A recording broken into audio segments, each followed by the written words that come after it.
देवळा तालुक्यातील वासोळ महालपाटणे खालप येथे केंद्र व राज्य शासनाच्या संयुक्त विद्यमाने राबवण्यात येत असलेल्या खेत बचाव अभियानांतर्गत मौजे महालपाटणे तालुका देवळा येथे शेतकरी जनजागृती मार्गदर्शन व प्रात्यक्षिक कार्यक्रमाचे आयोजन करण्यात आले। कार्यक्रमास परिसरातील शेतकरी मोठ्या संख्येने उपस्थित होते।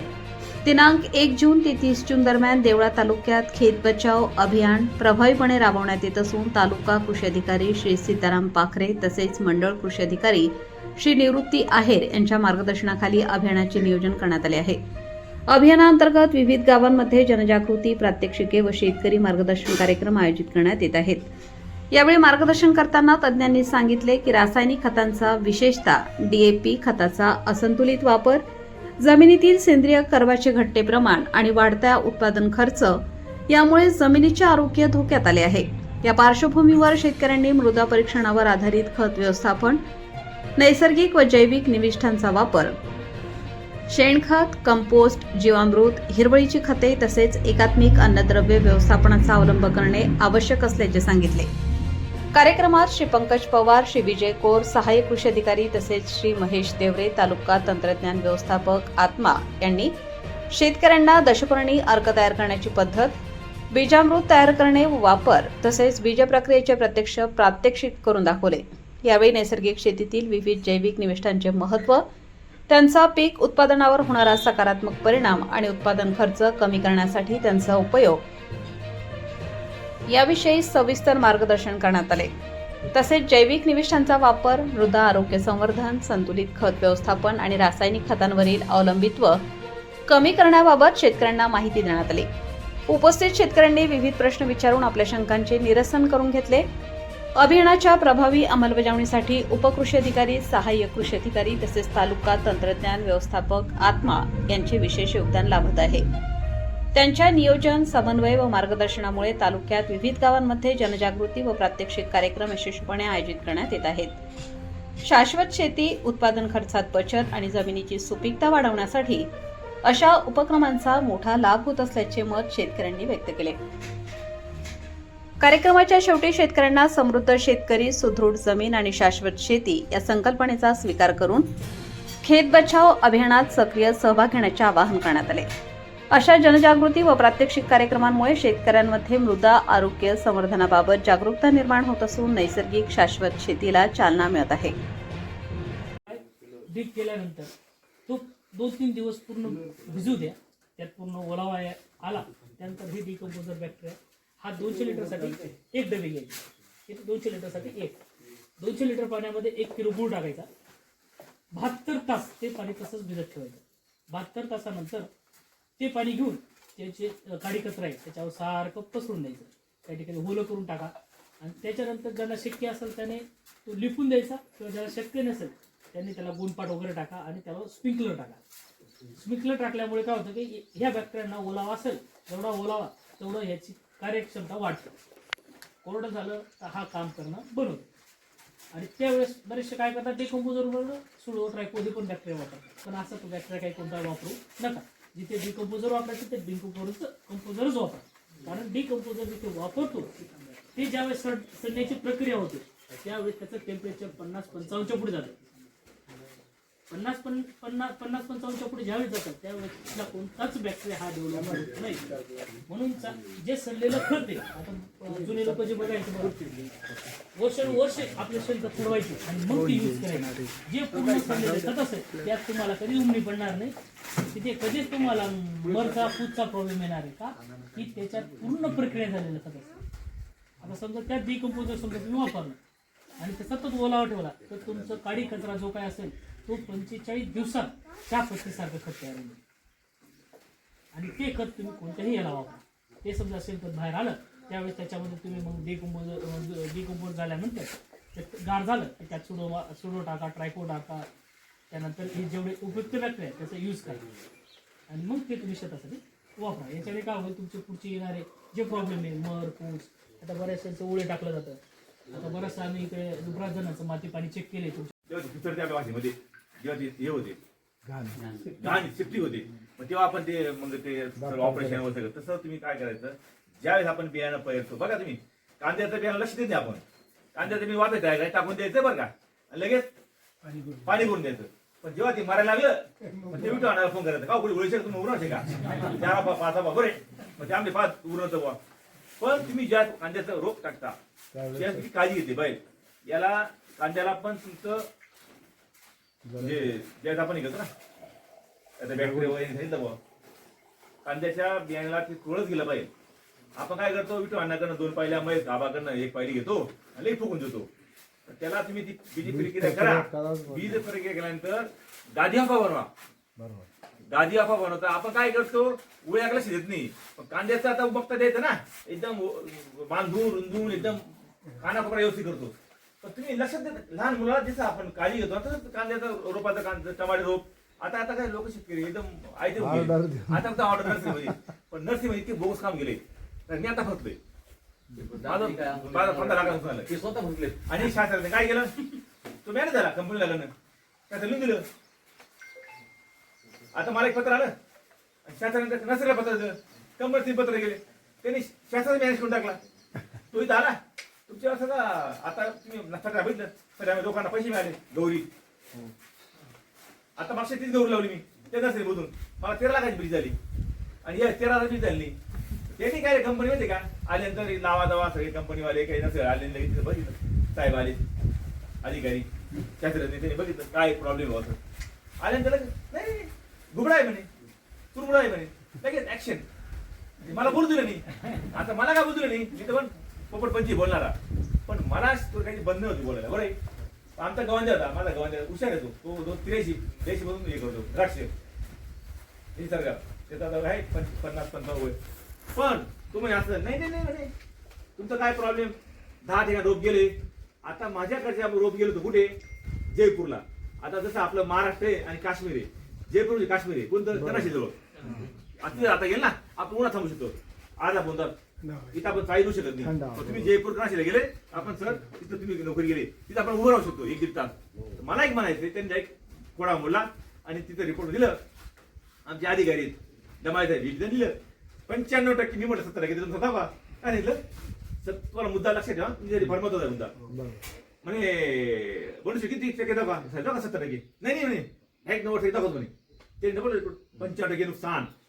मला तर आनंद वाटला यार, आहे आपण काय रूर यायच्या कंपनीवरती उत्साहात मी रिपोर्ट घ्यायला गेलो. पण त्यांनी सुट्टी घातली शास्त्रज्ञांनी. बघा तुम्ही घेतले 5-15 रुपये नर्सरी करणं कंपनी करणं 50,000 झालं 10 लाख. अतिशय रोगट झाड झाल्यामुळे उत्पन्न कमी आल्यामुळे असा रिपोर्ट आम्ही देत आहे. ते 2 प्रकारचे रोग टाकून दिले. मी गेलो गेला आणलं गेलो वकिलाकडे, त्याला वाटतं पडून दिलं. वकील मूर्खात म्हणे आहे साहेब, तो आमच्या डिपार्टमेंटला होता दिरवडे साहेब, तो वकील झाला. तुम्हाला रिपोर्ट करून घेत झाला का म्हणे. मग मी सगळे दागा करावं गेलो. असा प्रॉब्लेम तुम्हाला कुठल्याही प्रकारे सांगायचा मला उद्या असा आहे, तुमचं कुठलंही बियाणं खराब झालं तुम्ही दुकानाकडे जा, दुकानात तक्रार करा. 1-7-8 दिवस तो डेपो तसाच ठेवा आणि त्याला सतत ओलावा ठेवा. आणि ते तुम्ही उड्याला टाका, तुमच्या कोणत्याही पिकाला टाका आणि एका वाफ्याला टाकू नका. तुम्ही त्याचा फरकच दिसेल तुम्हाला.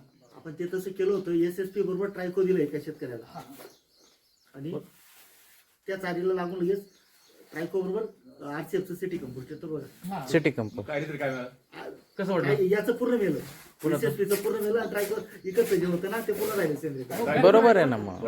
हो ट्रायको आणि सेंद्रिय एकत्र राहिलं आणि SSP आणि केमिकल झालं ना बॅक्टेरिया देतात ते चुकीचे. माझा महत्वाचा मुद्दा तोच आला की तुम्हाला ते सांगितलं शेण खतामध्ये द्यायचंच नाही. chemical द्यायचं नाही. हे शेतकऱ्यांना म्हणजे त्याच्याविषयी परिपूर्ण हे झालंच पाहिजे. काय झालं उलट एक तुम्ही ग्रुप बनवा त्यावर अजून एक चर्चा तर घ्या जैविक कशावर वापर केला जाईल, तसं आपण तो कसा separate करू डेव्हलप शकतो. होईल, कसा आपण त्याचा युज करायचा. आपण हे सगळं जेवणावर बरोबर काय आहे. खातो आणि काय खायला नाही पाहिजे, कुठल्या फळांनी खाल्लं जेवणावर असे काही आता फळं आहेत तुमच्याकडे आता कोबी किती बरीच जेवणात लागवड विचार करतात. होतो. हो कोबी करतात बरोबर. बरोबर. आता कोबीला सर्वात पावसाळ्यात काय होतो, डावणी करपा ही रोग फार वाढतात. बरोबर. त्यावेळेस काय होतं, क्लायमेट त्यावेळेस ढगाळ असतं, पाऊस सतत चालू असतो आणि त्यावेळेस डावणी आणि करपा कंट्रोल होण्याचा हाताबाहेर जातो. इकडे तुम्ही नेटिव्ह मारा चांगले म्हणजे जे तुमच्या 2 टिपाट असतील एवढे स्ट्रॉंग बुरशीनाशक म्हणून सुद्धा ते कंट्रोल होत नाही का? तसं नाही आणणार. काय असतं प्रत्येक औषधाचा एक कालावधी असतो. कालावधी असतो तो आणि आता- कधी वापर करावा हे पण हा असतं. हे महत्वाचं आहे. आपण दुसऱ्या त्या औषधाचं एक सरळ ठरलेलं आहे. तुम्ही आता फवारा मारताय, आळी दिसते, ती आळी 3 दिवसानंतर, आता पोटलेम झालं, इमामेक्टिन झालं, त्याचं 3 ते 4 दिवसानंतर आळी मारायला सुरुवात होते. पण आपल्याला काय आहे, नजरेला मारला औषध दुसऱ्या दिवशी काय Result पाहिजे. लगेच आपण त्या दिवशी औषध ते स्ट्रॉंग औषध आणि ते 3 दिवसात झाले 3 दिवसानंतर देतात. त्याच्यात काय होतं, आता बरं का ना, स्लो मोशन इन्फिनोटर सारखे एक बाहेरचं चांगलं बुरशीनाशक आहे. ते दिल्यानंतर 100% रिंग करपा कंट्रोल होतो, पण तो 8 दिवस लागतात. त्याला क्लायमेट लागतं तसं. 8 दिवस आता लागतात. पण बरेचसे त्याच्यावरती आपण 8 दिवसानंतर ट्रायकोडर्मा दिलं तर 100% रिझल्ट आला. बरं का काय असतं, औषधांमध्ये एक आंतरप्रवाही, एक कॉन्टॅक्ट फंगिसाइड असे ग्रुप असतात. आता कॉन्टॅक्टमध्ये जे असतात ते तुमचं ढगाळ वातावरण असेल काय असेल त्यावेळेस ते काम करतात. पण ते काम करतात तेवढ्यापुरतं. तेवढा म्हणजे पाऊस आला का ते होऊन जातं, म्हणजे त्याचं काम करणं बंद होतं. आणि सिस्टेमिकचे काय असतं, तुमचं ढगाळ वातावरण असेल, सिस्टेमिक कोणतंच औषध त्यावेळेस काम नाही करत. आणि सिस्टेमिक औषधाला तुम्हाला सूर्यप्रकाश लागतो. काय असतं, रिझल्ट बरोबर. मिळण्यासाठी सूर्यप्रकाश लगेच नसेल, लगेच लगेच तुम्ही मारत मारलं, जातात. त्याच्यात तुमचा जास्त खर्च वाढतोय आणि उत्पन्न होण्यापेक्षा तो प्लॉटच खराब होतोय. मग त्यावेळेस काय करायचं, एक सुडोमोनस, ट्रायकोडर्मा, बेसिलस सबटिलस यासारखे फवारण्या तुम्ही जास्तीत जास्त पावसात करा, म्हणजे तुमचे रोग कंट्रोलमध्ये राहतील. किती मोठा जमा खर्च करतो, किती मोठं पेस्टिसाइड, कंपन्या, उद्योग, व्यवसाय सर्व वापरून तेवढा किती 0.8. 76% किड्या शाकाहारी आहेत, 24% मांसाहारी आहेत. त्यांचं सुद्धा एकमेकाला त्यांनी सूत्र लावून दिले, तुम्ही याच्यावर बघा, तुम्ही त्याच्यावर बघा, तुम्ही त्याच्यावर बघा. मग हे किडीचं नियंत्रणाचं काम करायचं आहे आपल्याला. मग त्याला आपल्याला काय करता येईल, सुरुवातीला निंबोळे आर्क बनवता येईल. आपल्याकडे निंबोळ्या उपलब्ध आहेत. आपण 2-5% द्रावण सहज आपण 5-10 किलो निंबोळ्या घेऊन पाण्यात भिजवून आणि तो निंबोळ्या स्प्रे करू शकतो सुरुवातीला. त्याच्यानंतर 10 पर्णी आर्क आहे. 10 वनस्पती आपल्या परिसरात आहेत की ज्याला बकरी खाते, त्याला कडवटपणा आहे, त्याची सुद्धा सोपी पद्धत आहे. तुम्ही 200 लिटरचा ड्रम घ्या, 2-5 किलो तो पाला त्याच्यात टाका, त्याला चांगला आंबव द्या आणि त्याला तो आर्क गाळून तुम्ही डबक्यांमध्ये भरून ठेवा. सुरुवातीचा स्प्रे तुम्ही 10 पर्णीचा आर्क करू शकता. त्याला अमावस्येच्या रात्री केलं तर अजून इफेक्टिव्ह राहतं, जेणेकरून त्यांची अंडी द्यायची वेळ येते, आपला स्प्रे जातो तर ते अंडीचं डॅमेज होतो, म्हणजे कमी अंडी उत्पन्न राहतात. आणि आळीला तो कडवटपणा असल्यामुळं आळी ते खात नाही, परिणामी आपल्या पिकाला संरक्षण होतं. असं वाढल्यानंतर जेव्हा अजून प्रादुर्भाव वाढला तेव्हा आपण मग केमिकलचा उपयोग करू शकतो. सुरुवातीला जे प्रायमरी स्टेजचे स्प्रे तर ते आपण 10 पर्णी आर्क सारखे आपण त्याचा वापर करू शकतो. पुढचं आहे प्राकृतिक खेती कोंबडा. आता ह्या सगळ्या गोष्टी झाल्यानंतर आता सशक्तपणा कशात राहिला, आपण सर्व आहे, आपल्याकडे सगळ्या गोष्टी आहेत, पण आता आपलं पचवण्याची क्षमता कमी झाली. पहिले अन्नधान्य नव्हतं म्हणून उपासमारीची वेळ होती. आता अन्नधान्य आहे पण पचवणारेच कमी झाले.